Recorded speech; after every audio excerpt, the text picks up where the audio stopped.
Allahumma salli wa sallim wa barik alaihi wa ala. Assalamualaikum warahmatullahi wabarakatuh.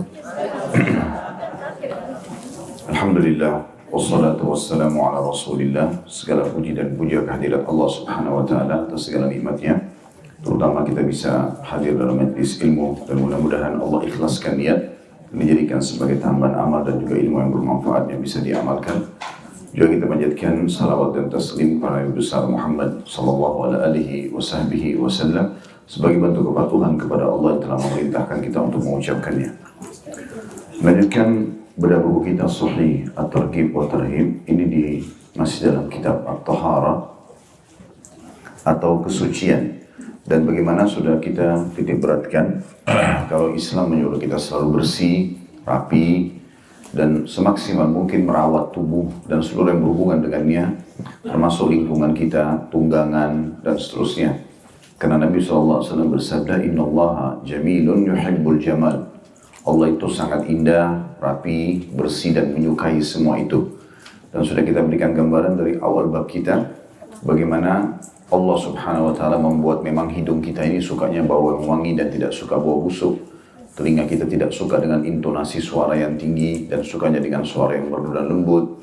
Mata kita suka dengan warna yang indah, penataan yang bagus, dan seterusnya. Lidah kita suka dengan makanan yang enak, sedap.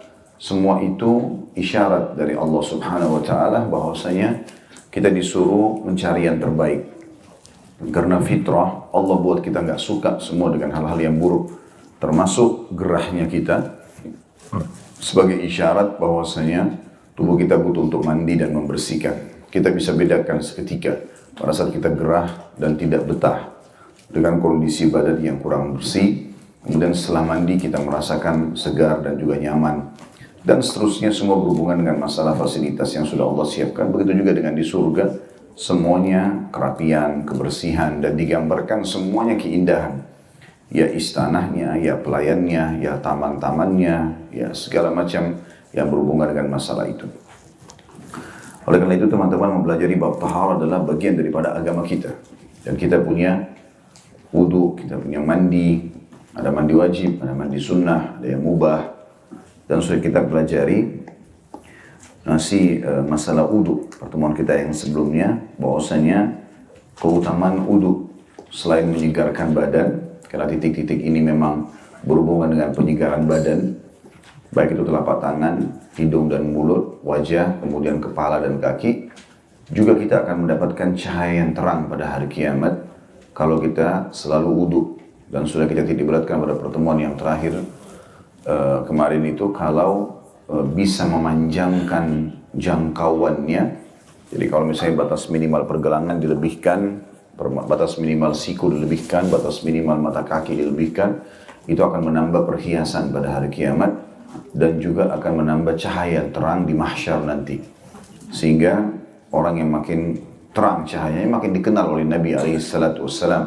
Sebagaimana beliau ditanya, bagaimana caranya Anda mengenal umat Anda nanti? Ya, karena Nabi SAW mengatakan, aku ingin sekali ketemu dengan saudara-saudaraku. Kata para sahabat, kami saudara-saudara Anda ya Rasulullah. Kata beliau, bukan, kalian adalah sahabat-sahabatku, saudara-saudaraku yang datang nanti sepeninggalku, yang kita-kitain. Lalu kata para sahabat, bagaimana Anda mengenalnya nanti ya Rasulullah, sementara ketemunya di mahsyar? Maka hadis yang masyhur yang kita sudah bahas kemarin adalah mereka akan datang gurrun muhajjalin yulqa min atharil wudu, yaitu wajah dan kedua tangan mereka bersinar cerah seperti jelasnya putih pada warna hitam karena bekas wudu. Masih dalam masalah yang sama, keutamaan orang yang bersuci, hadis 180, dan tepatnya pada pagi ini kita bahas hadis urutan ke-6, sahih li ghairihi, atau dia menjadi sahih karena tertopang oleh riwayat-riwayat yang lain.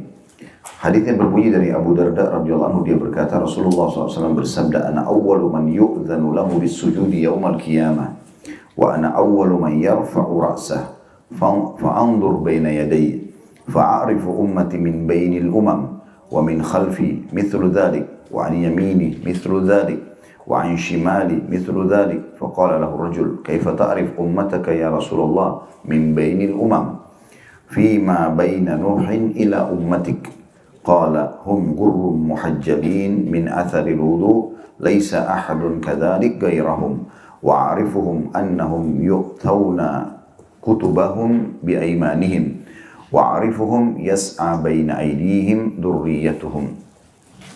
Terjemahannya, kata Nabi SAW, aku adalah orang yang pertama yang diizinkan untuk bersujud di hadapan Allah pada hari kiamat.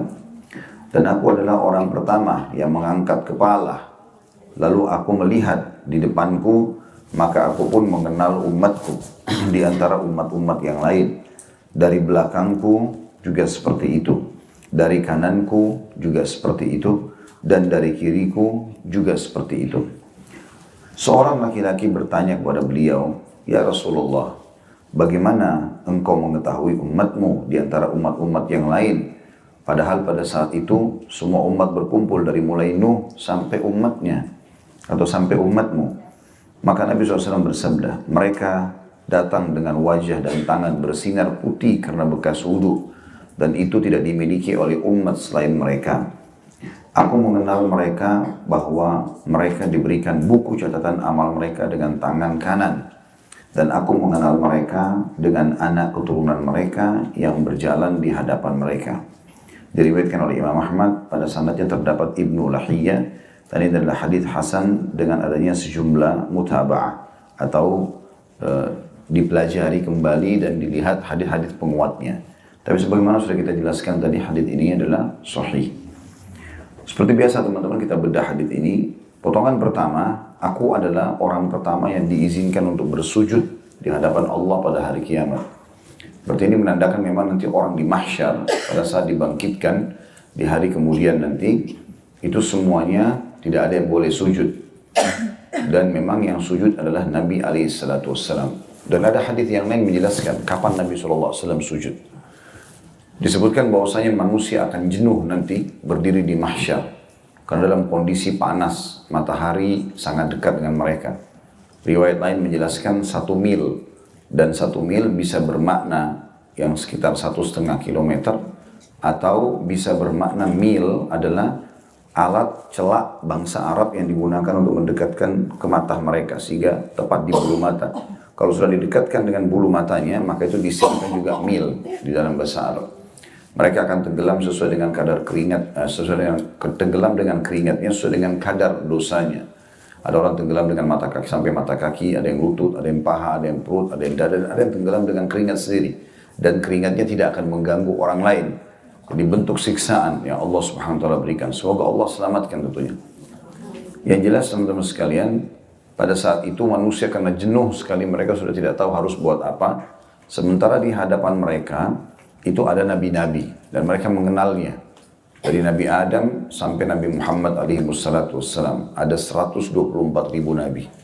Semuanya Allah hadapkan pada saat itu dibangkitkan. Lalu mereka mulai datang kepada Adam, lalu menyampaikan, engkau adalah ayah kami yang pertama, ya, diciptakan oleh Allah, engkaulah ya, orang yang diciptakan oleh Allah dengan tangannya, dan seterusnya dipuji Nabi Adam. Lalu dikatakan, mohonlah kepada Allah agar Allah datang menghadiri kami, baik kami ke surga atau ke neraka, karena jenuhnya. Mereka tidak tahu neraka lebih sulit daripada itu. Maka Nabi Adam mengatakan, tidak ada yang mengeluarkan kalian dari surga kecuali dosa ayah kalian. Hari ini Allah murka, belum pernah murka sebelumnya seperti ini. Maka aku tidak bisa menyelamatkan kecuali diriku sendiri. Coba pergilah ke Idris. Nabi Idris juga menolak. Idris arahkan ke Hud, Hud ke Saleh. Terus saja Nabi-Nabi saling menunjuk sampai akhirnya tiba kepada Nabi SAW. Lalu Nabi SAW mengatakan, apakah kalian tahu bagaimana nanti manusia mengenalku hari kiamat? Maka para sahabat mengatakan, Allah dan Rasulnya lebih tahu. Kata Nabi SAW, mereka akan mendatangiku. Lalu kemudian mereka menyebut tentang keutamaanku. Jadi misalnya, engkau Muhammad Nabi terakhir, engkau lah satu-satunya diutus untuk seluruh alam semesta. Sementara Nabi-Nabi selainmu diutus untuk kaumnya saja. Engkau diberikan Al-Quran dan seterusnya. Engkau memiliki pengikut yang paling banyak. Akhirnya sampai manusia di mahsyar tahu, oh ternyata ini dimaksud dengan Nabi Muhammad SAW. Lalu mereka mengatakan, mintalah kepada Tuhanmu agar datang mengadili kami ke surga atau ke neraka. Dan satu-satunya yang akan merespon itu, menerima adalah Nabi Muhammad SAW. Beliau mengatakan, ana lahu, ana lahu. Saya pemiliknya, saya pemiliknya. Lalu kata Nabi SAW, ini saksi bahasan kita. Lalu aku menuju ke singgasana Allah, kemudian aku sujud. Dan Allah membukakan puji-pujian di lisanku yang belum pernah diajarkan untuk orang-orang, seorang pun dari hambanya. Lalu kemudian aku juga tidak tahu Allahu a'lam berapa lama aku sujud. Terus saja aku memuji Allah sampai terdengar Allah berfirman, ya Muhammad irfa' ra'sak washfa' tushfa'. Hai Muhammad, angkat kepalamu, berilah syafaat, pertolongan, maka akan diterima syafaatmu. Maka Nabi SAW waktu itu memberikan dua syafaat, syafaat umum dan syafaat khusus. Pertolongan umum dan juga khusus. Yang umum adalah agar Allah datang mengadili seluruh hambanya. Maka diletakkanlah timbangan pada saat itu, kemudian mulailah dihisap satu persatu. Bukan hanya manusia, bahkan kata Nabi SAW, domba pun yang saling menanduk akan diadili oleh Allah Subhanahu wa ta'ala. Kemudian syafaat yang khusus untuk orang-orang beriman saja. Agar kalau ada yang punya dosa, bisa Allah maafkan. Yang punya amal mungkin kurang ikhlasnya, Allah berikan pahala yang sempurna. Terus saja Nabi SAW memberikan syafaat tersebut. Tapi saksi bahasan kita, hadits ini menjelaskan kapan Nabi SAW sujud. Yaitu pada saat manusia sudah jenuh di situ, kemudian mereka datang memohon kepada beliau, barulah beliau sujud. Ya. Dari potongan ini juga teman-teman kita mengambil sebuah pelajaran bahwasanya sujud adalah ibadah yang mulia. Makanya kita ada sujud pada saat sholat. Dan ini betul-betul merendahkan diri, karena meletakkan dahi hidung kita ke tanah. Gitu. Dan ini menandakan memang seseorang sampai pada puncak merendahkan diri kepada Tuhannya. Pada saat itu justru Nabi SAW mengatakan, akrabu abdun ila rabbihi wa huwa sajid.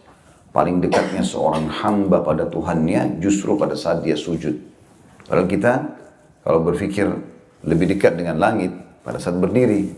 Tapi subhanallah pada saat sujud justru makin merendah di hadapan Allah Subhanahu wa ta'ala, maka dia makin dekat. Dan pada saat itu kita disuruh membaca subhana rabbiyal a'la. Maha suci Tuhanku yang maha tinggi. Ya, ini setelah kita merendahkan diri kita membaca itu. Oleh karena itu sujud dimuliakan, gitu kan. Waktu pertama Nabi Adam diciptakan, Allah perintahkan para malaikat untuk sujud, yang membuat iblis justru membangkang. Dan sujud kepada Adam di sini bukan sujud, ya, tunduk dan ibadah kepada Adam, tetapi karena perintah sang pencipta Allah. Sama dengan kasus kalau ada yang tanya, kenapa anda sujud menghadap Ka'bah? Ka'bah kan rumah. Maka jawabannya karena perintah Allah. Allah perintahin ke laut, ya ke laut kita sujud. Ke pohon, ya ke pohon. Maka kita termasuk orang yang beriman dan patuh kepada sang pencipta Allah. Jadi teman-teman sekalian, sujud juga selain sholat, ya. Ada sujud syukur, ada sujud tilawah. Dikatakan bahwasanya Nabi SAW setiap kali mendapatkan berita gembira, langsung sujud syukur. Menghadap kiblat, sujud. Dan sujud syukur ini tidak harus dalam kondisi berwudu. Boleh tidak berwudu. Begitu juga dengan sujud tilawah. Pada saat membaca ayat Al-Quran yang ada kalimat seperti wasjud, waqtarib atau kalimat sujud, maka sujud menghadap kiblat, sujud. Jadi kan, tapi sujud tilawah tentu dianjurkan berwudu. Karena dia pada saat membaca Quran dianjurkan seorang muslim berwudu, ya. Keutamanya tentu karena Nabi SAW melakukannya kalau sujud syukur. Dan ini puncak daripada syukur seorang hamba. Karena selain dia mengatakan Alhamdulillah, dia juga meletakkan dahinya di tanah. Kalau sujud tilawah, dan ini yang saya sayangkan sekali karena jarang dilakukan. Jadi seringkali dia dapat berita gembira, suaminya dapat kerja, atau dapat anak, istrinya melahirkan, atau apa saja. Tidak ada sujudnya. Harusnya selalu sujud kepada Allah SWT. Bahkan para salafus saleh, berita gembira kecil saja, misal dia tadinya mau menemui seseorang, terus tiba-tiba orang itu datang dan menemui dia. Sehingga termudahkan, dia bukan lagi yang datang ke tempat orang itu. Itu sudah cukup dianggap nikmat yang besar, maka mereka pun bersujud kepada Allah SWT sebagai bentuk syukurnya, gitu ya. Sebagian ulama salaf bahkan kalau dia berhasil mengerjakan kewajiban-kewajiban dalam hari itu, di malam hari ditutup dengan sujud syukur. Karena Allah mudahkan dia tadi sholat 5 waktu on time misalnya. Dan seterusnya. Segala macam nikmat kita bisa syukuri seperti itu. Karena dikatakan Nabi SAW setiap mendapatkan berita gembira pasti sujud. Begitu juga dengan sujud tilawah, ini membuat syaitan marah dan menangis. Begitu dalam hadis dikatakan menangis ya. Nah, bukan marah tapi menangis. Kalau membuat syaitan marah itu riwayat tentang masalah kalau orang lupa jumlah rakaat, misalnya duhur 4 atau 3 nih, kita kan dianjurkan milih 3, gitu kan. Kita pilih yang lebih sedikit. Kata Nabi SAW, kalau kalian ragu 4 atau 3, pilihlah 3. Sehingga kalaupun itu lebih, jadi 5 nantinya, karena ternyata sudah 4, kita menyangka 3, maka itu akan membuat syaitan marah. Karena dia tadinya mau nyesatkan kita. Harapan syaitan justru kita pilih yang lebih banyak. Kayak 4 atau 3 nih, 4 aja deh, gitu, misal. Dan kata Nabi SAW, kalau kalian pilih jumlah yang lebih banyak, maka kalau ternyata itu jumlah lebih sedikit, baru 3 rakaat, kuranglah sholat itu. Secara otomatis, karena dia salam di rakaat ketiga. Gitu kan. Itu hadis tentang masalah syaitan marah, karena dia tidak berhasil menggoda anak Adam dalam masalah ini, dan Allah memberikan solusi, sehingga tetap diterima sholatnya. Sementara syaitan menangis adalah masalah sujud tilawah. Yang Nabi SAW mengatakan, tidak ada seseorang yang membaca ayat tilawah kemudian dia sujud kecuali, atau tidak ada seseorang yang sujud ya, kecuali syaitan akan berkata sambil menangis, orang ini diperintahkan untuk sujud dia lakukan, sementara aku diperintahkan sujud aku tidak melakukannya. Sujud ini adalah amal yang sangat baik ya, amal yang sangat baik gitu. Dan ini juga bisa dilakukan di sholat-sholat sunnah dengan memperbanyak doa. Karena kata Nabi SAW, kalau kalian ruku agungkan Allah, kalau kalian sujud perbanyaklah doa. Kemudian pelajaran yang kedua yang bisa diambil adalah Nabi juga SAW bersabda, dan aku adalah orang pertama yang mengangkat kepala. Makna mengangkat kepala, kata sebagian ulama hadis, berarti pada saat itu semua kepala tertunduk. Karena memang ada ayat Al-Quran yang menjelaskan masalah itu di hari kiamat nanti, karena manusia semua dalam kondisi ketakutan dan sudah tahu ya, bahwasanya ini Tuhannya Allah. Nggak ada lagi yang memungkiri Allah pada saat itu. Karena mereka sudah meninggal, mereka sudah lihat malaikat maut, mereka sudah tahu hakikat daripada semua kehidupan ini. Pada saat dibangkitkan, mereka juga sudah tahu kalau akan dibangkitkan, akan dihisab. Maka pada saat itu semua manusia dan makhluk tunduk ketakutan. Ya, terutama orang-orang kafir, mereka tidak akan pernah berani untuk mengangkat kepala mereka. Dan banyak ayat Al-Quran menjelaskan masalah itu. Mereka tunduk, mereka terhina, dan seterusnya. Yang jelas teman-teman sekalian, berarti kita dalam kondisi menunduk. Allah SWT buat seperti itu. Dan makna daripada akulah orang yang pertama mengangkat kepala, bisa maknanya mengangkat kepala dari sujud, atau memang mengangkat kepala ke langit untuk memohon kepada Allah.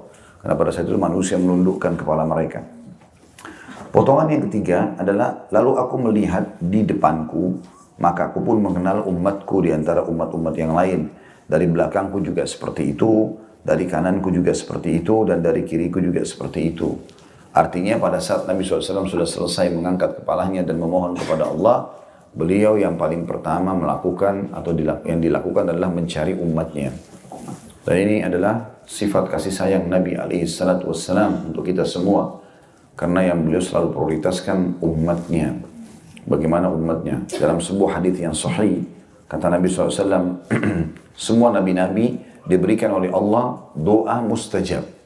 Jadi ada satu doa pamungkas. Pokoknya begitu berdoa, Allah langsung kasih. Walaupun umumnya doa nabi-nabi diterima.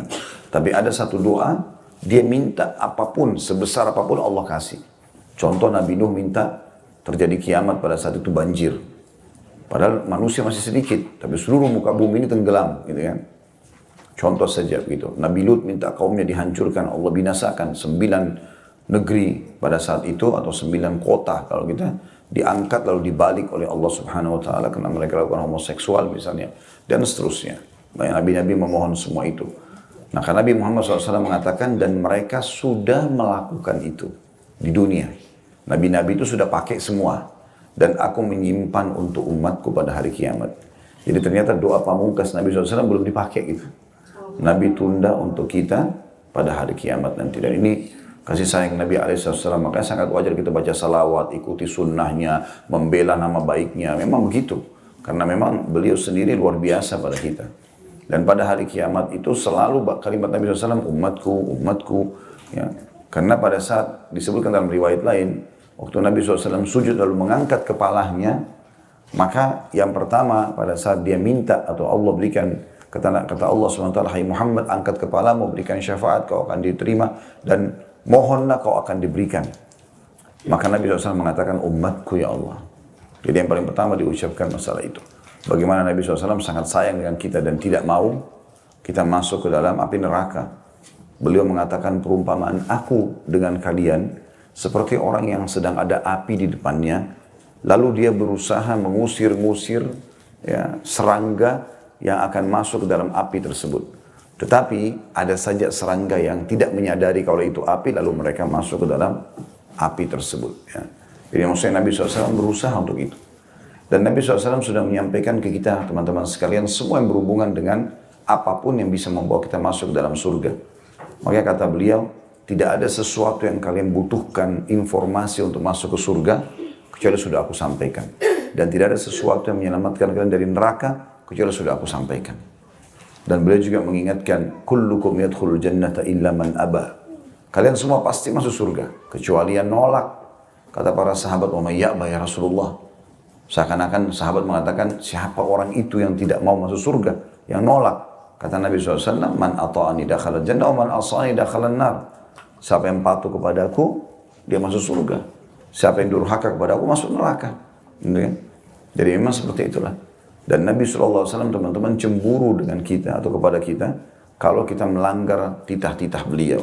Karena beliau sangat tahu, sholatlah, puasalah, jujurlah, amanahlah, segala macam, bersedekahlah. Dan beliau sudah sampaikan semua, ini loh keutamaannya nih, kejar cepat gitu. Karena akan selamat, nanti masuk surga, surga itu begini. Dirincikan semua dari tanahnya, permadaninya, bidadarinya, bidadaranya, istananya. Seperti depan mata kita lihat semuanya. Dan beliau sudah mengingatkan, ini riba, ini zina, ini bohong, ini segala macam. Ini ancamannya nih, hati-hati ini neraka. Neraka digambarkan siksaan paling rendah sampai yang berat gitu kan. Supaya orang tinggalkan. Rupanya pernah ada satu sahabat, dia pulang ke rumah, istrinya selingkuh dengan laki-laki lain. Kemudian dia melapor di depan Nabi, ya Rasulullah, terjadi begini. Seakan-akan dia nggak tahu mau buat apa nih. Rupanya Sa'ad bin Mu'adz radhiyallahu anhu, sahabat Nabi yang sangat tegas dengan agama Allah, dia langsung marah, dia keluar dari saf laki-laki, lalu dia mengatakan, ya Rasulullah, sambil mementeng pedangnya, kalau seandainya terjadi padaku, ya Rasulullah, saya akan hukum keduanya mati. Dirajam nih, kenapa sudah berumah tangga tapi berzina gitu.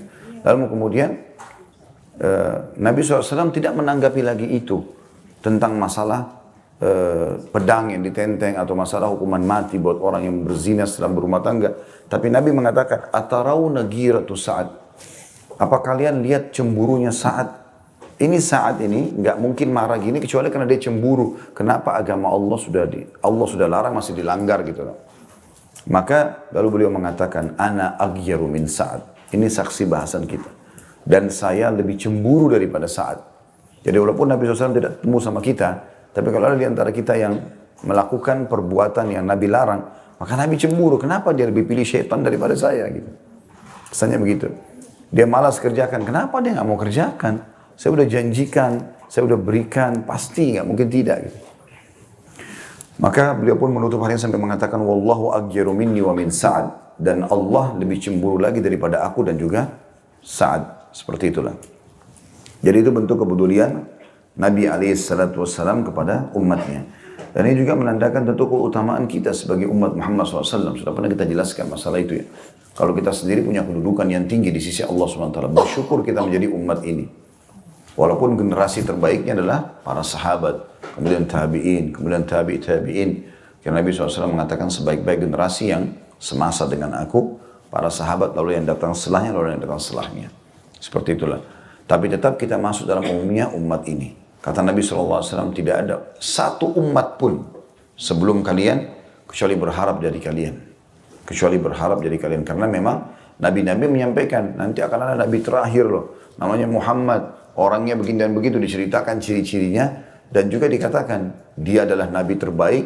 Karena diutus untuk seluruh alam semesta. Lebih baik daripada kami-kami ini. Dan juga umatnya lebih baik daripada kalian.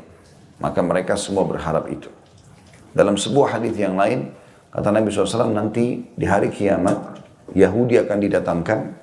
Seakan-akan mereka bekerja dari pagi sampai menjelang duhur. Lalu dikasih pahala satu gunung. Artinya pahalanya banyak, bergunung-gunung gitu maksudnya. Kemudian datang Nasrani berbuat dari habis duhur sampai selepas asar. Maka diberikan juga satu gunung, maksudnya pahala yang sangat banyak. Kemudian kalian datang, bekerja hanya menjelang maghrib sampai maghrib, waktunya pendek. Tapi kalian dikasih dua gunung, double. Maka Yahudi Nasrani nanti pada hari kiamat yang sempat beriman, bukan yang kafir ya, dalam arti kata beriman di zaman Nabi mereka, dan mereka dihitung orang-orang beriman yang pasti masuk surga. Maka mereka mengatakan, ya Allah, kenapa kami lebih panjang waktunya, masa hidup kami, dan juga lebih banyak amalnya, tapi pahalanya lebih sedikit daripada umat itu. Maka Allah pun berfirman, subhanahu wa ta'ala, kepada Yahudi dan Nasrani, apakah aku menzalimi hak kalian? Ada nggak yang sudah aku janjikan aku belum kasih? Kata mereka tidak ada. Maka Allah mengatakan, dzalika fadli u'tihi man asya'. Itulah keutamaan dan karunia yang aku berikan kepada siapa yang aku inginkan. Ini keutamaan umat ini. Kita harus bersyukur kepada Allah subhanahu wa ta'ala.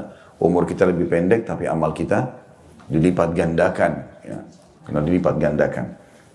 Itu juga nanti terbukti di perkataan Nabi SAW setelah itu ya.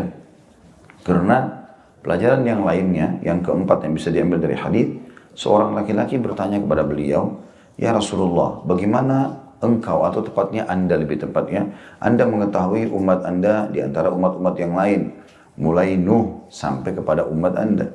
Maka beliau SAW menjawab, mereka dengan wajah dan tangan bersinar putih karena bekas wudu dan tidak dimiliki oleh umat selain mereka. Jadi di sini ada ulama rincikan, apakah umat sebelum kita sholat? Jawabannya iya. Apakah mereka puasa? Iya. Cuman kita tidak tahu apakah jumlahnya sama dengan kita atau tidak. Baik itu rakaatnya gitu kan. Tapi mereka melakukan itu. Seperti misalnya masalah puasa, Allah mengatakan, ya ayyuhalladzina amanu kutiba alaikumus siyamu kama kutiba alal ladzina min qablikum. Hai orang beriman, diperintahkan kalian berpuasa sebagaimana telah diperintahkan untuk orang-orang sebelum kalian. Ya. Begitu juga Nabi SAW pernah bersabda tentang salah satu Nabi, Allah tidak pernah menahan terbenamnya matahari kecuali kepada satu orang hamba Allah. Ya. Maka yang dimaksud adalah tertundahnya masuknya waktu sholat maghrib, sehingga beliau bisa menyelesaikan jihadnya sebelum masuk waktu itu. Tapi kita tidak tahu apakah jumlahnya sama, posisi waktunya sama, Allahu a'lam, gitu kan. Dan juga sama pertanyaannya, apakah mereka berwudu juga? Nah ini khilaf di antara ulama gitu. Tapi dari hadits ini kita tangkap mereka juga sebenarnya berwudu. Tetapi Allah bedakan dengan kita dengan cara mereka tidak bercahaya. Itu pendapat pertama. Pendapat yang lain mengatakan tidak berwudu. Terbukti sampai sekarang Yahudi dan Nasrani pun yang masih coba berpegang pada kitab mereka nggak punya wudu. Mereka nggak punya wudu gitu. Allahu a'lam. Seperti itulah. Terus selanjutnya, ini tentu masalah wudu sudah sering kita singgung dari awal bahasan masalah wudu ini. Tapi ini tambahannya hadits ini adalah aku mengenal mereka juga pada saat mereka diberikan catatan buku amal dengan tangan kanan.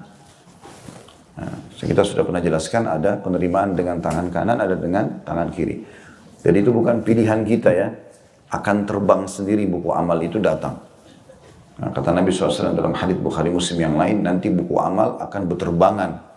Ya, kemudian akan datang ke setiap orang, masing-masing pemiliknya. Dan itu bukan pilihan dia. Kapan jatuh ke tangan kanannya, maka dia dengan bangga mengatakan, ya, ini bukuku, bacalah, aku pasti akan selamat. Gitu kan. Kemudian kalau terbang ke tangan kirinya, maka dia pun langsung menyesal dan mengatakan, coba seandainya aku tidak terima buku ini gitu. Ya, mungkin aku akan binasa dan seterusnya. Dia merasa terhina. Itu bukan pilihan kita. Buku amal pada hari kiamat nanti teman-teman, jangan bayangkan seperti kitab yang di tangan Bapak Ibu ini atau buku kita. Ya, kata Nabi SAW dalam sebuah hadits, buku itu seluas pandangan mata, berisikan semua jenis perbuatan. Ya, kalau sebagian ulama merincikan firman Allah Subhanahu Wa Taala tentang perkataan orang kafir hari kiamat, mereka mengatakan, "A'udzubillahi minasyaitonirrajim, ma li hadzal kitab la yughadiru saghiratan wala kabiratan illa ahsaha. Buku apa ini yang kami terima ini? Benar-benar tidak membedakan mana yang besar dan mana yang kecil. Maka ada sebagian ulama mengatakan karena jatuhnya kita dari rahim ibu, gitu kan. Bahkan mungkin masih dalam rahimnya ibu, awal kita ditiupkan ruh, maka sudah ada gambarannya. Terus saja, per detiknya, pergerakan, ya. Rasa kita lahir, tangisan pertama, tarikan nafas pertama, kedipan mata pertama, yang ke-100, yang ke-1000, sampai kita meninggal. Dan semua itu akan ada pertanggungjawabannya hari kiamat. Maka buku ini tidak bisa kita luput dari buku amal ini. Beruntunglah orang yang sibuk mengisi buku amalnya dengan kebaikan-kebaikan. Kalaupun dia pernah melakukan kesalahan, dia segera taubat, gitu kan. Selalu jadikan sebagai pedoman hidup, Bapak Ibu sekalian, bagaimana mengejar untuk memperbanyak amal soleh di buku amal. Dan jangan pernah berpikir kita masih bisa hidup besok. Artinya antara diri kita sama Allah Subhanahu Wa Taala. Kita berharap Allah panjangkan umur, tapi jadikan amal yang sedang kita kerjakan, anggap itu adalah amal yang terakhir. Tidak ada jaminan untuk kita masih bisa hidup kan gitu. Makanya jangan terpengaruh dengan cantiknya paras wajah, tampannya, kayahnya, titel. Ini kemasan saja. Itu untuk digunakan dalam ketaatan kepada Allah SWT. Bukan justru membuat kita lalai. Kan gitu. Sebagaimana sering saya bahasakan itu. Kadang-kadang kalau ada orang cantik, orang tampan, dianggap aneh kalau nggak jadi artis. Sementara mereka kalau jadi artis lebih banyak terarah ke kemaksiatan. Tapi kan sinetronnya Islami Ustaz. Baik, pura-pura jadi istri, pura-pura jadi suami, pura-pura jadi orang tua, akad nikah yang palsu, banyak sekali gitu. Cerita-cerita rekayasa yang palsu itu kalau kita bicara lebih tertuju kepada Islaminya, apalagi kalau enggak gitu kan. Maka ini lebih berbahaya gitu. Apalagi kalau dasarnya terjerumus dalam memang umumnya sudah jelas kemaksiatan. Terbuka sana sini, terbuka dengan telanjang, zina sana sini, pamer segala macam. Semua tanggung jawab. Tapi aneh, kenapa kesannya orang cantik dan tampan harusnya kemaksiatan itu? Kenapa kesannya orang di majelis ilmu, orang soleh dan solehah tidak boleh tampan dan cantik? Kan gitu. Saya kadang-kadang tersinggung itu. Kalau ada orang yang masuk di pengajian, sayang ya, kenapa cantik-cantik, tampan-tampan ini di sini? Terus semuanya di mana? Dekat pintu neraka sana.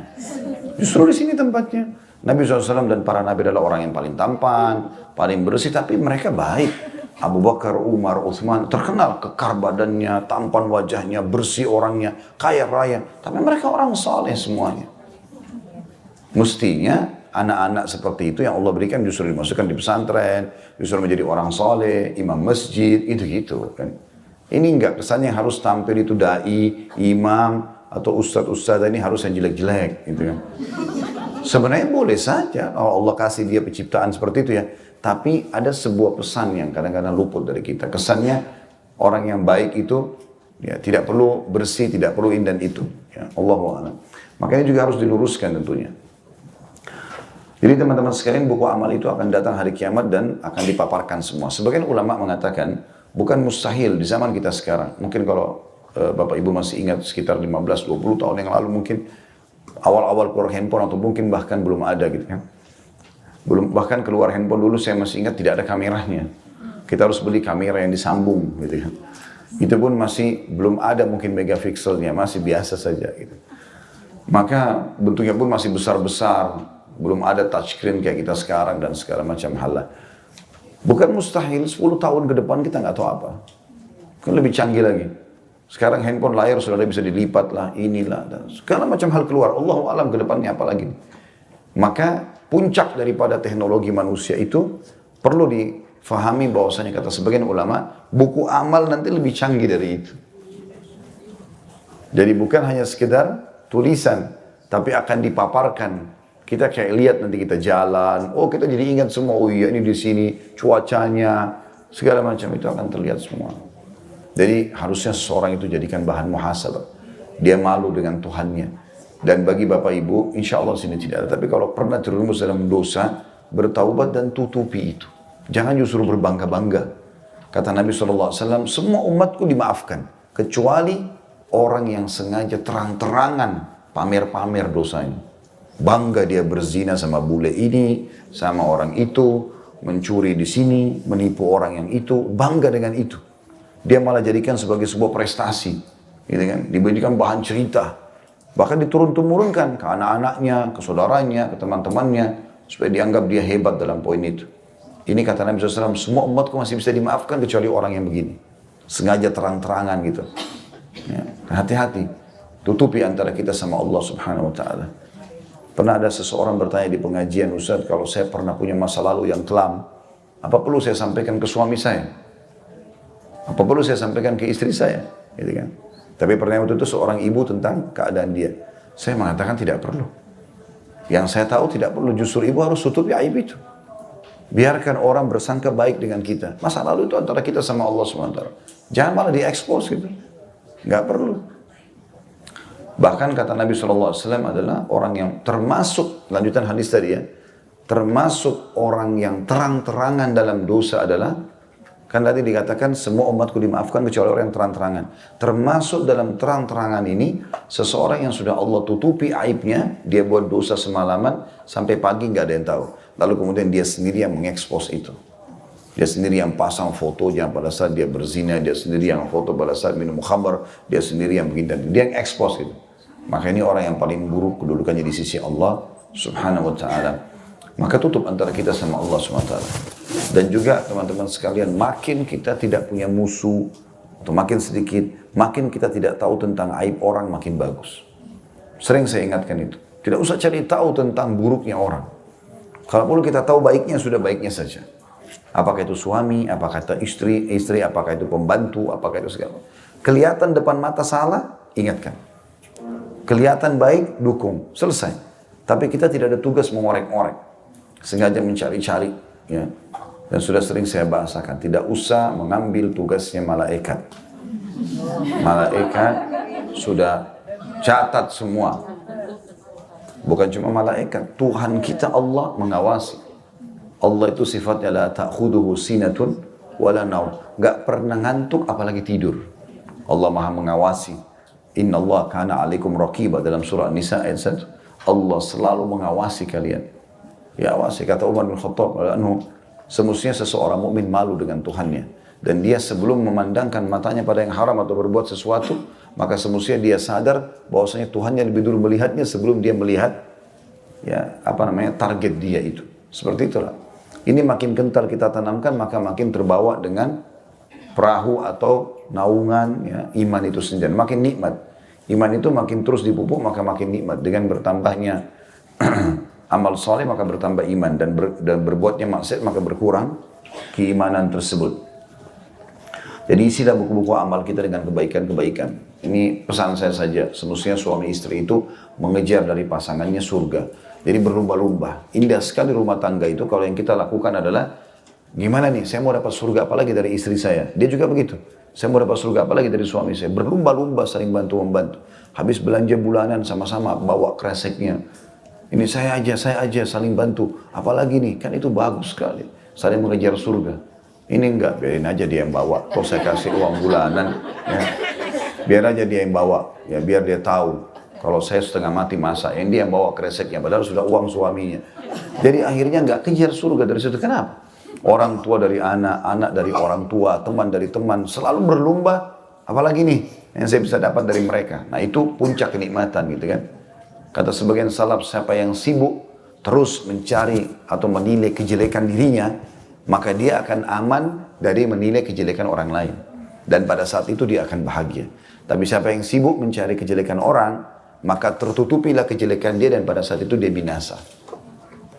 Jangan sengaja cari-cari kesalahan orang. Pernah Umar bin Khattab, di zaman beliau, kan beliau setiap malam itu keliling-keliling Madinah, nyari tahu siapa kira-kira yang masih butuh dari masyarakatnya gitu. Maka Umar pernah menemukan banyak kasus, ada pernah orang Badui istrinya mau melahirkan, pernah saya sampaikan kisah itu, akhirnya dibantulah oleh istrinya istrinya Umar radhiyallahu anhu ajma'in. Kemudian pernah ada ibu janda, 3 hari anaknya nggak makan, dia masakkan sendiri. Banyak kasus-kasus dihadapi malam hari.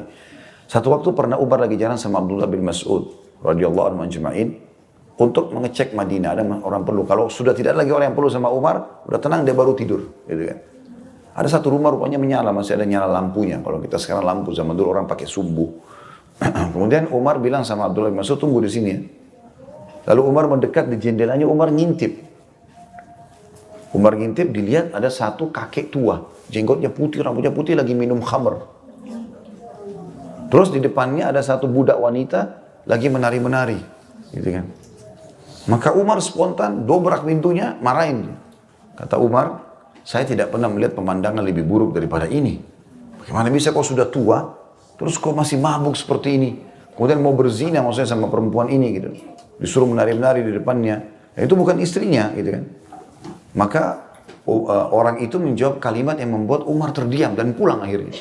Orang itu mengatakan, wahai Amir Mu'minin, yang anda lakukan lebih buruk daripada perbuatan saya. Kata Umar, kenapa? Ya, anda memata-matai saya. Sementara Allah melarang, wala tajassasu, jangan memata-matai. Nabi SAW bersabda, la tajassasu, jangan memata-matai. Sengaja mencari-cari aib. Dan anda masuk rumah saya tanpa izin. Maksudnya seakan-akan kalau saya anda temukan di pinggir jalan, mungkin. Ini di dalam rumah saya, walaupun saya salah gitu loh. Maka Umar langsung tundukkan kepalanya sambil beristighfar keluar dari rumah itu. Umar terus merasa bersalah, kenapa masuk rumah orang, gitu loh. Dan itu padahal dia pemimpin ya, dia raja pada saat itu, dia bertanggung jawab terhadap masyarakatnya. Tapi Umar terus ketakutan dengan itu, merasa nggak enak gitu. Subhanallah, sampai berjalan sekian lama, nggak disebutkan berapa waktu. Umar lagi duduk di masjid, di majelis sama teman-teman sahabat-sahabatnya. Rupanya si kakek itu masuk ke masjid. Ada di belakang. Lalu Umar panggil, kamu si fulan, kesinilah. Dikatakan dalam kisah ini, bapak itu, kakek itu datang dalam kondisi ketakutan. Takut Umar permalukan, takut Umar hukum di depan orang. Begitu dulu di sebelah Umar, Umar mengatakan, ketahuilah sambil dibisikin sama Umar. Demi zat yang mengutus Muhammad dengan kebenaran, maksudnya demi Allah, saya tidak akan pernah ceritakan aibmu malam itu. Untuk membuat dia tenang. Gak ada, saya gak akan ceritakan, tidak usah khawatir. Termasuk Abdullah bin Mas'ud, orang yang sedang menemani aku malam itu. Maka laki-laki itu nangis. Karena dia terharu, dia mengatakan, demi zat yang telah mengutus Muhammad dengan kebenaran wahai Amir Mu'minin, semenjak malam itu saya tidak pernah minum khamr lagi. Begitu caranya orang saling menutupi kesalahan, bukan sengaja ngorek-ngorek, cari tahu gitu kan. Sengaja cari tahu. Begitu telepon pertama pagi-pagi, sudah tahu belum? Sudah tahu belum? Itu yang pertama. Langsung sudah tahu belum pembantunya ibu itu mencuri, suaminya selingkuh, istrinya begini, dan segala macam. Bahkan kadang-kadang tidak ada perlunya, orang baru ganti mobil dia yang kerepotan.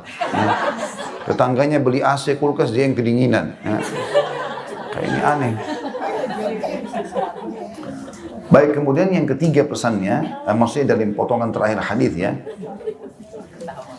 dikatakan bahwasanya aku mengenal mereka dengan anak keturunan mereka yang berjalan di hadapan mereka. Apa maksudnya ini? Maksudnya adalah anak-anak yang meninggal sebelum balik. Jadi kalau ada seseorang yang tadi kita diuji oleh Allah SWT, termasuk keguguran ya. Kalau keguguran itu sudah lewat masa 4 bulan, sudah ada ruhnya. Berarti sudah jadi manusia dia, sudah ada ruhnya. Kalau dia keguguran di umur 4 bulan ke atas ini, berarti itu akan jadi penolong buat dia pada hari kiamat. Ya, karena banyak hadis yang menjelaskan masalah itu. Di antaranya akan terdengar suara gemuruh di depan surga, dan Allah lebih tahu suara apa itu. Kalau Allah bertanya kepada para malaikat itu, siapa suara apa itu? Mereka mengatakan suara anak-anak muslim yang meninggal sebelum balik.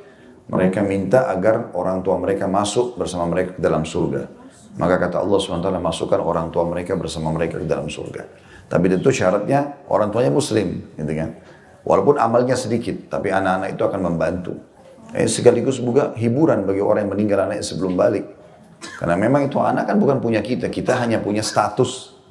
Lahir kita nggak pernah pilih rambutnya begini, matanya begini, kulitnya begini, nggak, lahir ya sudah begitu.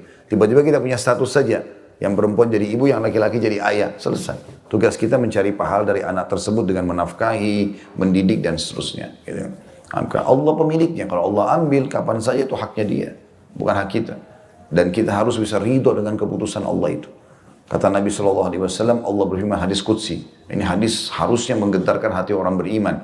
Kata Nabi SAW, Allah berfirman, siapa yang tidak ridho dan tidak menerima keputusanku, takdirku, gitu kan, maka silahkan dia cari Tuhan selainku. Ini luar biasa. Tuhan selain Allah apa? Patung, pohon, nggak akan bisa memberikan apa-apa. Tapi memang kita harusnya ridho dan memahami masalah ini, apalagi memang anak-anak itu akan menjadi aset kita pada hari kiamat. Kalau masalah mereka jalan di hadapan mereka, ini maksudnya adalah jalan untuk memandu orang tuanya menuju ke surga. Karena banyak riwayat juga yang menjelaskan masalah itu tentunya. Hadis selanjutnya 181, dan ini hadis ketujuh dalam bab kita, atau dalam kitab Tahara ini.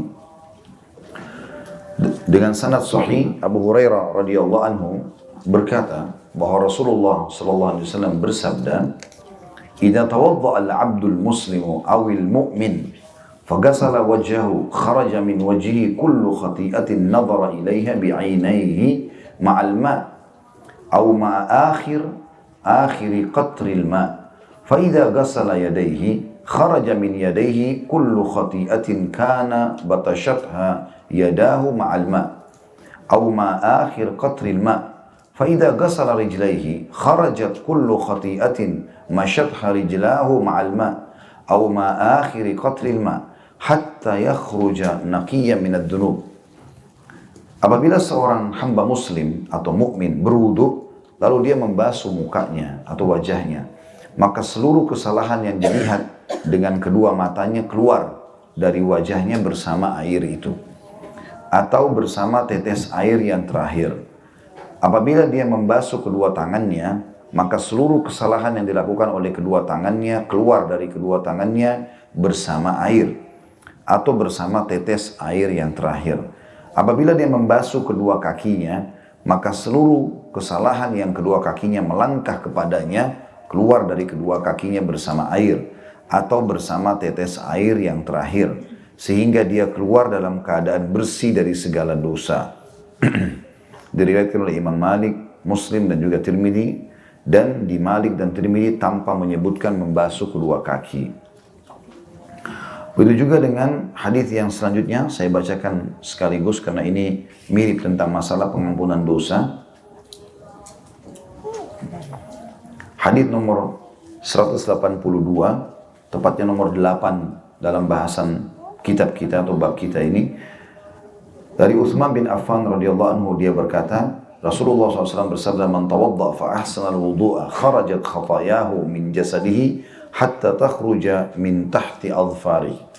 Barang siapa yang berwudu lalu dia membaguskan wudunya, maka kesalahan-kesalahannya keluar dari jasadnya hingga ia keluar dari bawah kuku-kukunya.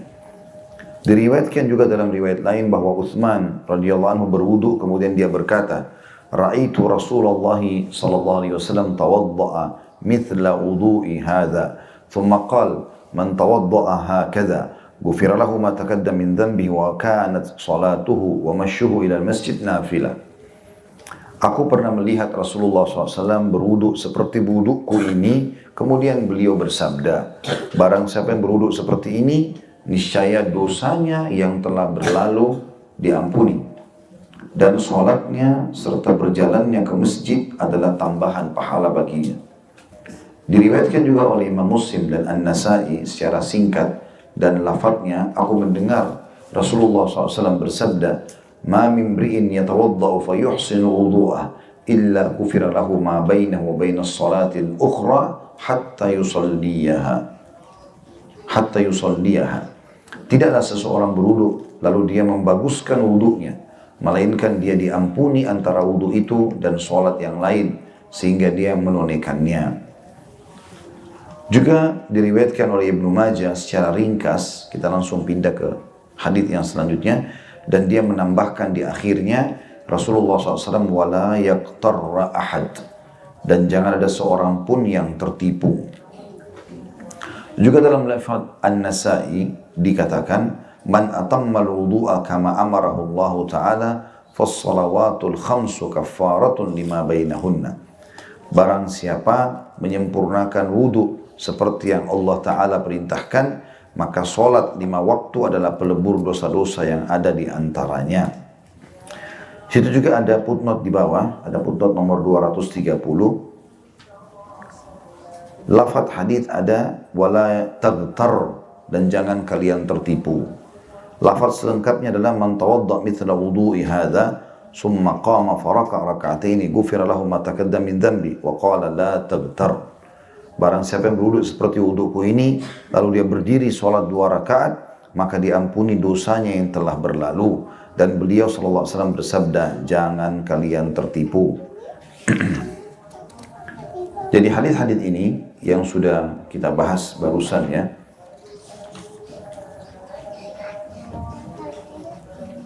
ada hadis setelahnya juga sama, itu saya bacakan dulu. 183, nomor hadisnya 9 dan sanad sahih juga. Dari beliau juga sama, Utsman bin Affan radhiyallahu anhu, bahwa dia dibawakan air sementara dia duduk di tempat duduk al-qaid. Maka dia berwudu dan membaguskannya. Kemudian beliau berkata, Ra'aitun Nabiya sallallahu alaihi wasallam yatawadda'u wa huwa fi hadzal majlis.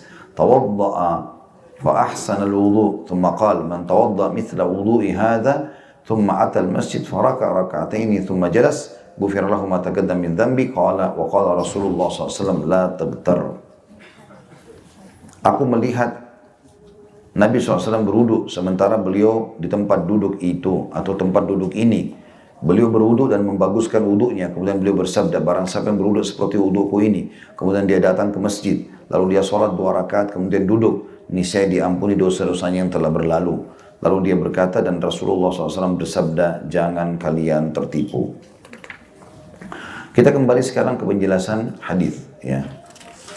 Kembali kepada hadis 181, hadis nomor 7 ya. Kata Nabi SAW, apabila seorang hamba muslim atau mukmin, berarti di sini hanya berlaku bagi orang muslim saja. Jadi kalau ada orang kafir berwudu, tidak mendapatkan keutamaan ini. Jadi bukan karena perbuatan wudunya saja, tapi karena si muslimnya yang melakukan. Dan ini masuk dalamnya baik mau sholat atau bukan mau sholat. Ini ada juga kan salah satu sunnah Nabi SAW adalah menjaga wudu itu. Batal wudu, wudu lagi, batal wudu, wudu lagi. Diambil daripada sikap Bilal radhiyallahu anhu yang kata Nabi SAW, hai Bilal, beritahukan kepadaku amal apa yang paling bagus menurut kau yang kau kerjakan. Karena aku diperdengarkan oleh Allah langkah kaki menuju surga di hadapanku. Maka Bilal mengatakan, ya Rasulullah, tidak ada amal yang paling aku harapkan pahalanya mengalahkan setiap kali aku habis wudu, aku sholat 2 rakaat. Artinya selalu kalau batal wudu, wudu lagi, batal wudu, wudu lagi. Tambah lagi Bilal mengikuti dengan sholat 2 rakaat sunnah wudu gitu. Manfaatnya di sini adalah kalau dia membasuh wajahnya, maka seluruh kesalahan yang dilihat dengan kedua matanya keluar dari wajahnya bersama air atau bersama tetes air yang terakhir. Dari potongan ini ada masalah keimanan yang perlu kita sentuh, adalah setiap dosa itu punya bekas di jasad kita. Setiap dosa punya bekas di jasad. Mata melihat ada bekasnya, telinga mendengar ada bekasnya, lidah mengucapkan ada bekasnya, segala macam hal, tangan, kaki, kemaluan punya bekas. Seperti apa Allahu a'lam, kita tidak tahu. Tapi sebagian ulama mengatakan puncaknya Allah akan uji dengan merusak fisik itu. Jadi karena banyaknya orang suka melakukan salah dengan tangannya, maka selalu peringatan Allah datang. Kalau dia taubat, Allah bersihkan. Kalau tidak, maka Allah akan berikan dia cobaan nanti di situ. Ya, makanya seringkali terjadi statement para ulama dari zaman dulu dinukil itu ya. Kalau misalnya ada orang suka mengganggu orang, membunuh, merampok di jalan, terakhir ditemukan terbunuh, tergeletak di pinggir jalan. Maka mereka menjelaskan, mereka mengatakan al-jaza min jinsil amal. Balasan kadang sudah dengan kadar perbuatan. Bahkan ada hadis yang berbunyi, kalau seorang hamba terbiasa dengan satu perbuatan, Allah tutup hidupnya dengan perbuatan itu. Kalau dia terbiasa mabuk, nanti Allah buat dia meninggal dalam keadaan mabuk. Berzina, ya dia akan berzina. Berbohong, dia akan berbohong. Dan kalau dia sholat, dia sedekah, dia pengajian, segala macam, dia akan juga ditutup dengan itu. Kata Nabi SAW, siapa yang terbiasa dengan satu perbuatan, baik atau buruk, Allah tutup hidupnya dengan perbuatan itu. Jadi ada bekasnya. Di antara bekas di fisik selain tadi masalah ada yang Allah Subhanahu wa taala uji orang di fisik itu, juga Allah Subhanahu wa taala membersihkannya sebagaimana dalam hadis ini dengan cara wudu. Artinya bekasnya akan hilang. Bisa bermakna memang pada saat kita berbuat dosa ada sesuatu yang Allah letakkan di tangan yang sedang melakukan dosa, di kaki, di kemaluan, di mata, di mulut, di hidung dan seterusnya. Lalu kemudian bekas itu dihilangkan dengan wudu. Atau memang bisa bermakna juga, kalau orang berwudu, maka jatuhlah keinginan-keinginan untuk mengulangi perbuatan dosa tersebut. Tapi intinya kalau kita membasuh wajah, maka semua dosa mata akan jatuh. Bersama dengan tetesan air dan juga atau bersama tetes terakhir. Bisa makna tetes terakhir adalah tetes pertama tidak jatuhkan dosa, tapi tetes terakhir yang jatuhkan dosa. Bisa juga bermakna dari tetes pertama sampai tetes terakhir. Ini makna lebih dekat tentunya. Dari awal air yang kita masuk ke wajah yang jatuh, bersama dengan yang terakhir kita lap, semuanya menjatuhkan dosa-dosa. Dan ini makna yang lebih dekat tentunya. Apabila dia membasuh kedua tangannya, maka seluruh kesalahan yang dilakukan oleh kedua tangannya keluar dari kedua tangannya bersama dengan air atau tetesan air yang terakhir. Tentu di sini yang jatuh ini adalah bekas-bekas dosanya ya. Bisa juga bermakna memang tidak ada hukumannya. Tapi ada ulama merincikan tentang masalah dosa-dosa ini. Mereka mengatakan kalau dosa-dosa ini berhubungan dengan haknya Allah. Haknya Allah. Jadi misalnya memang tangannya memegang sesuatu yang Allah haramkan. Dan tidak berhubungan dengan masalah haknya manusia. Dia bukan menggunjing, dia bukan mencuri. Karena kalau berhubungan sama hak manusia, maka itu ada hadis yang lain berbunyi, sesungguhnya kata Nabi SAW, Allah masih memaafkan semua buku-buku amal yang berisi keburukan di hari kiamat. Allah bisa memaafkan itu. Kecuali buku-buku yang berhubungan atau laporan yang berhubungan dengan hak-hak makhluk atau manusia. Maka Allah memberikan pemilik hak untuk menuntutnya sendiri. Nah ini maksudnya adalah jangan sampai kita berpikir, oh saya kalau mencuri berarti dengan wudu sudah dosa mencuri saya hilang. Enggak, itu kan berhubungan sama orang. Ya ini kalau berhubungan dengan Allah gitu ya. Kayak orang pegangan sama lawan jenisnya yang haram, itu kan tidak ada hubungannya sama manusia, dosa dia sama dosa pasangannya itu. Maka ini adalah berhubungan sama Allah. Bisa dibersihkan dengan wudu gitu ya. Dengan sholat, seperti itulah. Tapi kalau sudah berhubungan dengan hak orang lain, nggak bisa. Ya. Begitu juga dengan apabila dia membasuh kedua kakinya, maka seluruh kesalahan yang kedua kakinya melangkah kepadanya, keluar dari kedua kakinya bersama air atau bersama tetes air yang terakhir. Sampai akhirnya dia keluar dalam keadaan bersih dari segala dosa. Nah, sudah tidak ada lagi hukuman hari kiamat dari dosa-dosa yang berhubungan dengan haknya Allah Subhanahu wa taala ini, dan juga tentunya ya dia tidak akan mengulangi dan tidak ada hukuman juga pada hari kiamat. Pada hadis yang selanjutnya lebih luas lagi maknanya. Kalau tadi anggota-anggota tubuh tertentu belum disebutkan kemaluan ya. Belum disebutkan apa yang difikirkan di kepala ya. Apa yang terlintas di hati dan seterusnya. Belum disebutkan itu, tapi hadis ini nomor 182 lebih umum. Yang tadi sudah kita bacakan, kata Nabi SAW, siapa yang berwudu lalu membaguskan wudunya. Artinya betul-betul menikmati setiap gerakan wudu itu, tidak tergesa-gesa. Sebagaimana pernah kita gambarkan, telapak tangan satu. Berhenti dulu sebentar, pastikan sudah kena semua, diselatkan jari-jari di antaranya. Karena ini pembersihan dosa dan ada cahaya pada hari kiamat. Juga akan diberikan perhiasan yang besar atau banyak pada hari kiamat tergantung tempat yang tersentuh air wudu. Maka di sini dikatakan dia membaguskan wudunya untuk menyempurnakannya. Ya. Maka kesalahan-kesalahannya keluar dari apa di situ? Jasad. Ya. Kalau tadi kan hadis yang sebelumnya hanya dari mata, hanya dari mulut, hanya dari tangan dan kaki, tidak semua. Tapi hadis ini lebih umum, dikatakan maka keluar seluruh dosa dari jasadnya hingga ia keluar dari bawah kuku-kukunya. Ya. Maksudnya adalah hadis yang kedua ini menjelaskan kalau kita berwudu walaupun tidak semua tubuh kena air, tidak seperti mandi, maka tetap saja air-air wudu yang menyentuh anggota-anggota wudu ini menarik dosa-dosa dari seluruh tubuh itu. Jadi ditarik gitu kan. Bisa bermakna tadi kalau mencuci kaki, semua dosa yang pernah dilangkahi kaki, termasuk orang melangkah perbuatan, menuju ke perbuatan zinahnya dan seterusnya, itu bisa ditarik semua. Ya. Di sini juga ada, maksudnya sih langkah-langkahnya ya, karena orang kalau melakukan perbuatan zina, kalau dia melangkah menuju ke sana, dosanya masih kecil. Kalau dia sudah melakukannya, baru dosanya besar kan gitu. Berarti ini beda dalam masalah pembersihannya, karena kalau sudah perlakukan dosa zinanya, dia harus tobat nasuha. Melangkah untuk pergi mencuri, dia sudah niat, sudah dosa dia. Dan dia melakukan keburukan, dia sudah melakukan, dia sudah melangkah. Tapi belum sebesar dosa kalau sudah mengambil barang itu. Gitu kan? Maka ini sudah masuk dalam kategori dosa besarnya.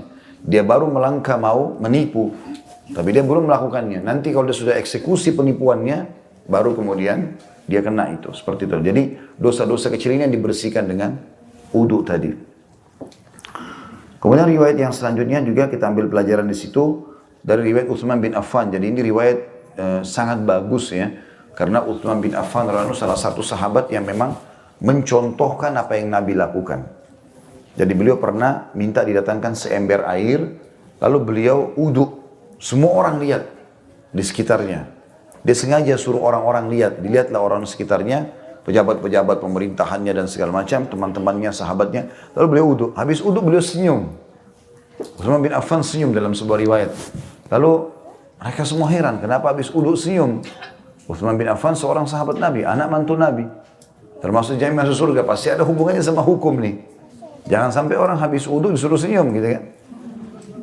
Maka Utsman bertanya, karena tidak ada yang nanya, Utsman mengatakan, tidakkah kalian tanya kenapa aku tersenyum? Mereka mengatakan, iya, kami ingin tahu, wahai Amir Mukminin, kenapa anda senyum? Karena waktu itu Utsman bin Affan jadi raja gitu kan. Maka kata Utsman bin Affan, ketahuilah, waktu kami sedang bersama Nabi SAW dulu, waktu Nabi hidup, beliau pernah melakukan sama ini. Di tempat yang sama ini, pernah duduk di sini, pernah melakukan hal yang sama, minta seember air, lalu berwudu seperti wudu tadi yang saya contohkan. Itu yang saya lihat dari Nabi. Lalu beliau tersenyum. Kemudian Nabi tanya kepada kami, tidakkah kalian tanya kenapa aku tersenyum? Maka kami pun mengatakan, iya ya Rasulullah, kenapa anda tersenyum?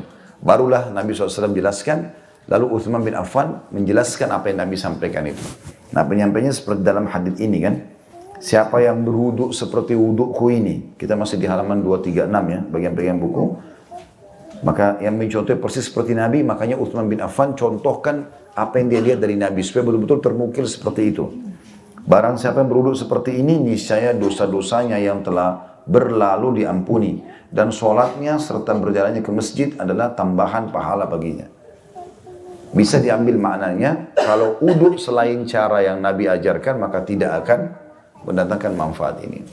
Termasuk orang yang tergesa-gesa sehingga ada anggota tubuhnya nggak tersentuh maksimal. Kan kita jelaskan pertemuan sebelumnya, misalnya yang paling sering terjadi itu di siku. Ini kan batas minimal, termasuk siku bagian bawah. Ada orang kadang-kadang cuma siram saja tapi tidak kena. Maka wudu tidak sah, sholat tidak sah. Dan tidak dapat semua keutamaan itu. Makanya dipastikan lebih dari tempat minimal itu. Ya, tempat minimal kita lebihkan. Mata kaki, jangan pas-pasan, keran dibuka, hanya kenain sedikit saja ujung jari-jari misalnya. Enggak, memang harus ditarik. Bahkan Imam Malik rahimahullah menitik beratkan dalam madhab beliau, sangat dianjurkan jari-jari tangan menyelat-nyelat jari-jari kaki.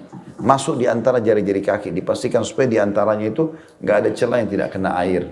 Karena sedikit enggak kena berarti tidak sempurna, berarti semua keutamaan ini hilang. Seperti itulah. Kemudian dalam riwayat lain juga tadi yang sudah kita bacakan, tidak ada seorang berwudu lalu dia membaguskan wudunya, melainkan dia diampuni antara wudu itu dengan sholat yang lain sehingga dia menunaikannya. Maksudnya adalah ini tambahan keutamaan, selain pembersihan dosa tadi ditambah lagi lebih luas. Kalau tadi hadis pertama hanya anggota tubuh tertentu, hadis yang selanjutnya tadi seluruh jasad sampai jatuh dan ditarik ke ujung-ujung kukunya.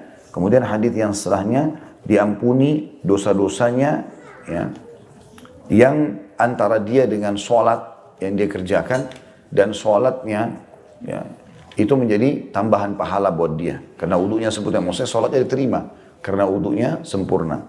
Di sini ada tambahannya adalah dikatakan wala yaktar ahad, dan jangan sampai seseorang tertipu. Bisa maknanya luas nih, jangan seorang tertipu.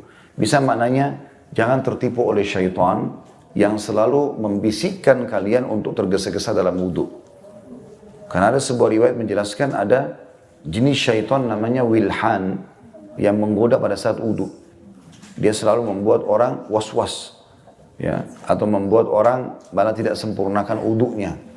Bisa bermakna itu, jangan tertipu oleh syaitan yang membuat nanti kalian tidak sempurnakan wudu.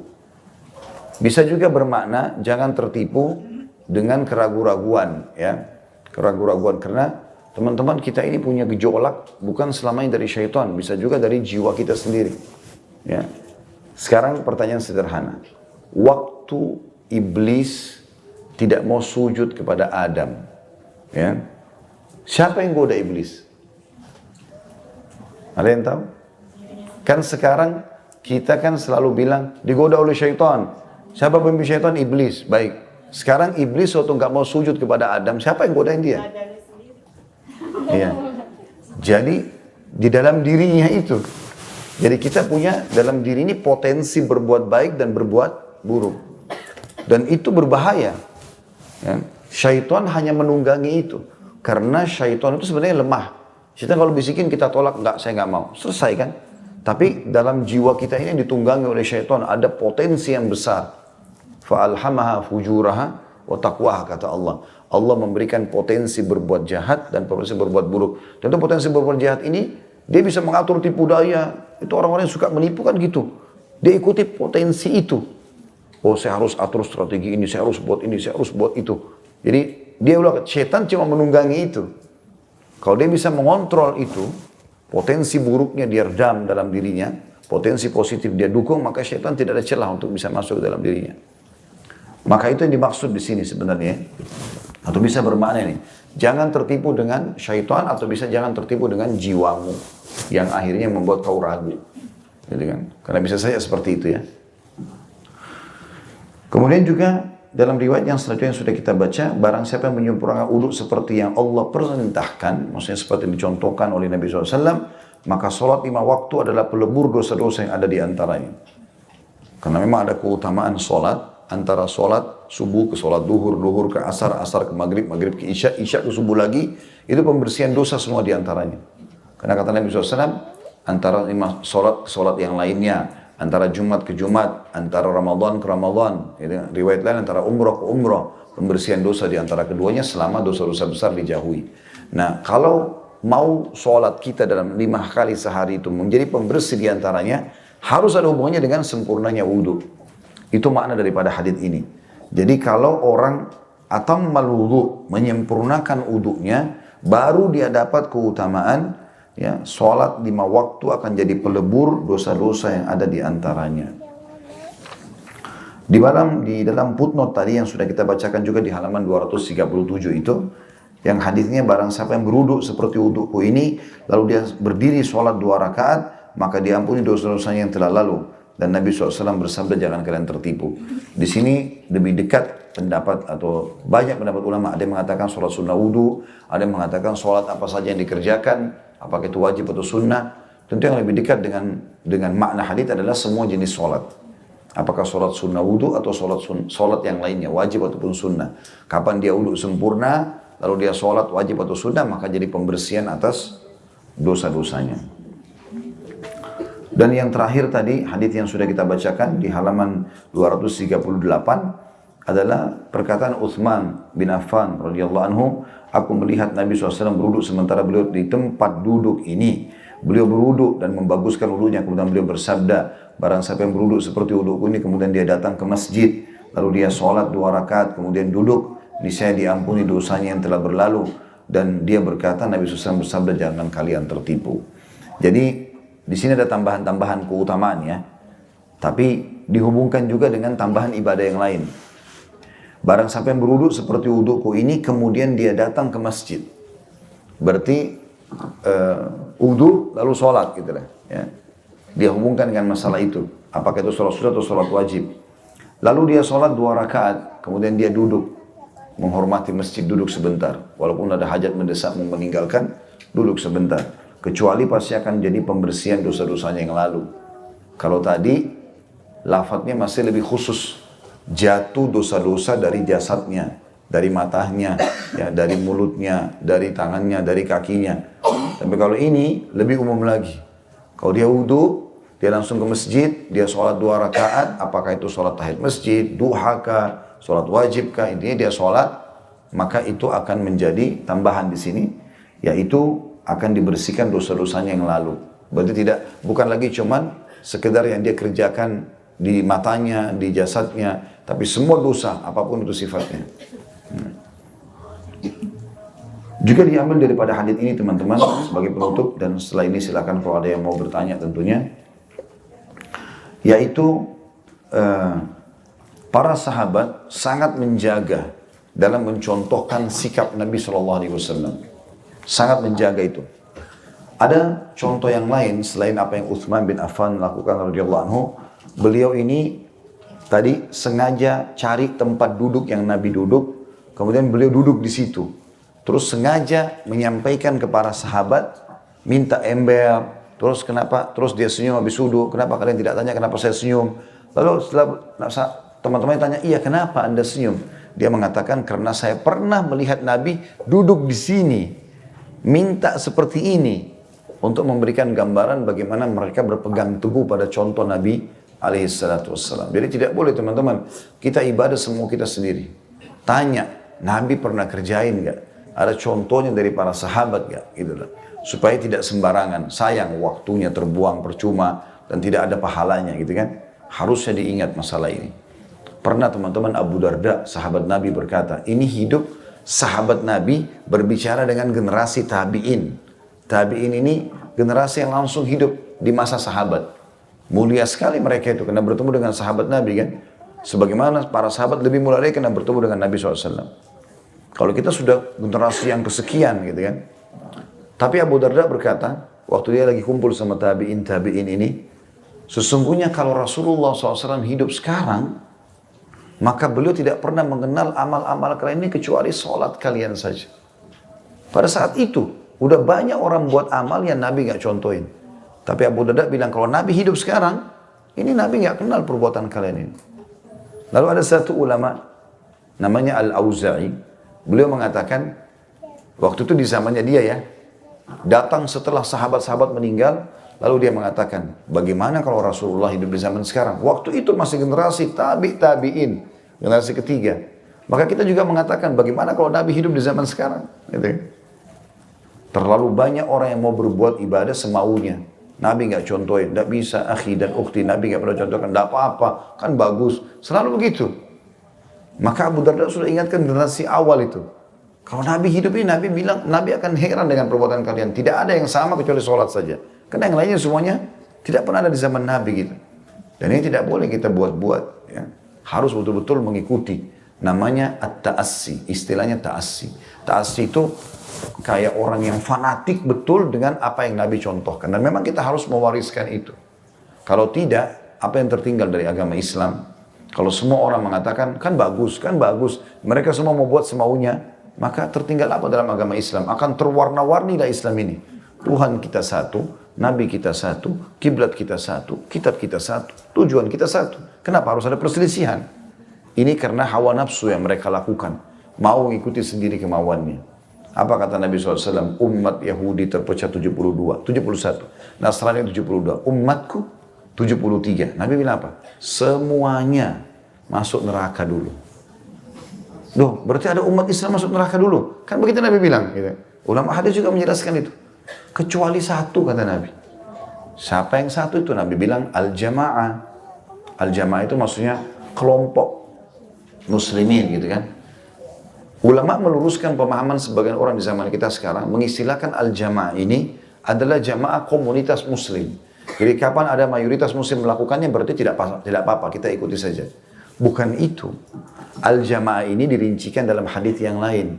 Karena ada hadis yang serupa Nabi bilang, semua masuk neraka kecuali satu. Kata para sahabat, siapa yang satu itu ya Rasulullah? Kata Nabi, yang mengikuti aku dan sahabat-sahabatku. Berarti al-jamaah ini adalah Nabi sama sahabatnya. Generasi awal umat Islam itu. Bukan umat Islam sekarang. Karena kalau kita bilang komunitas Islam lakukan berarti sudah boleh kita lakukan. Sekarang orang kalau di Iran caci maki sahabat, bilang Quran kurang, segala macam hal. Terus mereka benar. Karena satu negara hampir semuanya begitu. Enggak, bukan itu. Atau ada satu komunitas di perkampungan buat satu perbuatan yang Nabi tidak pernah contohkan. Lalu karena mayoritasnya buat, udah nggak apa-apa kan berarti boleh. Bukan itu. Yang dimaksud di sini yang selamat tadi tanpa melalui neraka dulu adalah Nabi dan para sahabat. Karena Nabi jelaskan di hadis yang serupa dengan itu. Yang bunyinya, yang selamat adalah mengikuti aku dan para sahabatku. Maka ini harus tentu difahami teman-teman sekalian. Baik, kemudian juga pernah ada contoh yang lain. Abdullah bin Umar radhiyallahu anhu, contoh yang lain sahabat melakukan. Tadi sikap Utsman bin Affan. Abdullah bin Umar radhiyallahu anhu, ini sebagai penutup bahasan kita, pernah memimpin haji 70 kafilah. Di tengah jalan, Abdullah bin Umar suruh berhenti kafilah haji itu. Berhenti dulu sebentar. Lalu Abdullah bin Umar kasih isyarat orang-orang supaya lihat apa yang dia buat. Beliau turun dari untanya, jalan kaki jauh di padang pasir. Berhenti di satu titik, tinggal seperti bayangan saja, rupanya beliau buang air kecil di sana. Terus kembali lagi. Itu dia kembali, ada satu sahabat Nabi yang lain kebetulan bertanya sama dia. Ka'ab, kalau saya tidak salah, radhiyallahu anhum ajma'in berkata, wahai Abdullah bin Umar, apakah anda memberhentikan kami semua 70 kafilah ini hanya untuk menyaksikan anda kencing di situ? Kata Abdullah bin Umar, iya. Dia bilang iya. Karena saya mau menyampaikan pada kalian, waktu saya sedang haji bersama Nabi, Nabi pernah berhenti di sini, pernah kencing di situ. Saking luar biasanya mereka mencontohi Nabi. Sampai kata Nabi SAW, tidak akan sempurna iman kalian, sampai hawa nafsunya mengikuti apa yang aku bawa. Nggak bisa. Kita harus dahulukan semua Nabi SAW. Kita tidak lebih pintar daripada Nabi. Nabi lebih tahu semuanya. Cukup dengan ajaran yang ada panduannya, maka sudah pasti diterima. Allahu a'lam. Itu yang kita pelajari insyaAllah. Baik, mungkin begitu saja bahasan kita, karena sudah setengah 12. Kami pun mau sholat Jumat, mudah-mudahan Bapak Ibu bisa mengambil manfaat darinya. Dan Allah menjadikan kami orang pertama melaksanakan, bukan cuma mengucapkan. Dan memudahkan kita tentu untuk mengamalkan ilmu ini. Dan Allah jadikan sebagai tambahan amal kita pada hari kiamat. Dan semoga seluruh dosa yang pernah kita kerjakan dimaafkan oleh Allah Subhanahu Wa Taala. Itu juga dengan seluruh muslimin dan muslimat, mukminin dan mukminat yang hidup dan juga yang sudah meninggal. Dan selalu kita doakan agar negara kita menjadi negara yang aman, tentram, damai. Seluruh umat Islam di bawah naungan ukhuwah Islamiyah. Apapun cobaan Allah diangkat dari negara ini, termasuk dilunasinya utang kita semudah-mudahnya. Dan Allah berikan petunjuk seluruh pemimpin kita sampai masyarakat biasa agar semuanya kembali kepada hukum Allah Subhanahu Wa Taala. Allah juga menjadikan contoh Indonesia menjadikan contoh bagi negara-negara yang lain. Dan kita juga memohon kepada Allah agar seluruh saudara-saudara kita yang sedang tertindas dimanapun mereka berada, di Cina, di Myanmar, di Ahsa, di Palestina, ya, di Syria dan di mana saja, semoga Allah ikhlaskan niat mereka, terima para syuhada mereka, mulakan Islam di tangan mereka dan tangan kita semua, dan semoga Allah ikut sertakan kita bersama mereka di pahala, baik dengan doa, dengan harta juga dengan jiwa kita, dan semoga Allah satukan kita semua di surga Firdaus yang tanpa hisab. Mari disatukan dalam majelis ilmu yang mulia ini. Wassallallahu nabiyana Muhammadin walhamdulillahi rabbil alamin. Subhanakallahumma bihamdika asyhadu an la ilaha illa anta astaghfiruka wa atubu ilaik. Wassalamualaikum warahmatullahi wabarakatuh.